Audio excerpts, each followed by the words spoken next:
Crime rates are soaring as people become increasingly desperate. Communities are attacked. Villages are ransacked. Innocent lives are lost.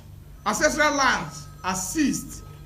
This is not the Nigeria we aspire to build. Our people are not greedy. Nigerians are never greedy. Nigerians are one of the the people that can be easily appeased when government do right and stand right by them. We are solely for a decent standard of living, which can be provided by any competent leader. What we are talking about is about competence. It's about the fact that you cannot take irrational policy decisions. It's about the fact that you cannot wake up without proper planning, without proper study. You say subsidy is gone. That has brought untold hardship on our people, increasing the transportation cost alone by 300%, from 190 naira per liter of fuel to 800 naira, now 1,000 plus. How do you say Nigerian people should not ask their government to do better? We're asking our people to do better.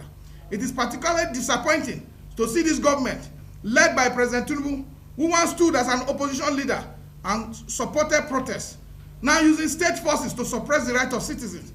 Section 39, Section 40 of the Nigerian Constitution, along with Article 19 and 20 of the United Nations Universal Declaration of Human Rights, guarantee our rights to freedom of expression, and peaceful assembly. Yet, when Nigerians exercise this right under this government, led by President Tinubu, they are faced with brutality and even death. The penalty for protest is not death penalty. The punishment for protest should be at least water cannon, rubber bullet. People are protesting in UK as we speak. How many record of death have they recorded? Because the police must be civil.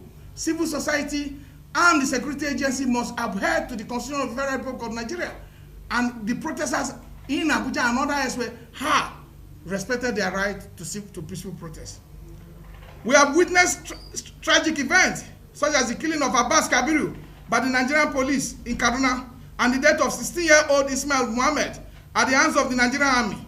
These are only a few examples of the violence that peaceful protesters have endured, with the Amnesty International stating over 22 peaceful protesters brutally killed by the security agencies.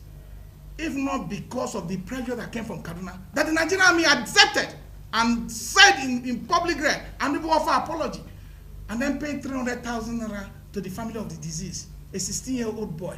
What will 300,000 do to the family? Look at the emotional trauma that comes from that. If they have applied the alternative of trying to negotiate, speak to Nigerians who are the custodian in the first place of what people governance are, it should be. We won't be in this state of struggling to give our people a fair hearing. The 1999 Constitution has amended, clearly protect our inalienable rights, including the right to protest. According to the Constitution, no one should be held without being charged to court for more than 48 hours. Yet, individuals like Alhaji Khalid Aminu remains in detention without charges, languishing in the SSS custody in Kaduna. This is unacceptable, and the government must do everything possible to release all peaceful protesters or charge them to court.